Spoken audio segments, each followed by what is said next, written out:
உயிரிழந்த வனக்காவலர் உடலுக்கு சல்யூட் அடித்து மரியாதை செய்த வனக்காவலர்கள்.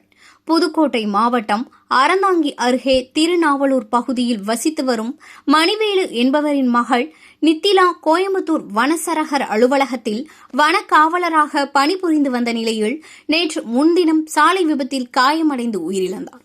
உயிரிழந்த நிலையில் அவரது உடல் உடற்கூராய்வு செய்யப்பட்டு அவரது சொந்த ஊரான புதுக்கோட்டை மாவட்டம் அறந்தாங்கி தாலுகா திருநாளூர் தெற்கு கிராமத்திற்கு அஞ்சலி செலுத்த உடல் கொண்டு வரப்பட்டது. வனத்துறையினரின் வனக்காவலராக பணியில் சேர்ந்து 6 மாதத்திலேயே வனக்காவலர் நித்திலா உயிரிழந்த சம்பவம் இப்பகுதியில் பெரும் துயரத்தை உண்டாக்கியது. பின்னர் அஞ்சலிக்காக வைக்கப்பட்ட அவரது உடலுக்கு வனக்காவலர்கள் அணிவகுத்து சல்யூட் செய்து மரியாதை செலுத்தி அவருக்கு பிரியாவிடை கொடுத்து வழி அனுப்பி வைத்தனர். அவரது உடலை உறவினர்கள் அறந்தாங்கி ஜீவன் ஆலயத்திற்கு எடுத்து வந்து உடலை தகனம் செய்தனர்.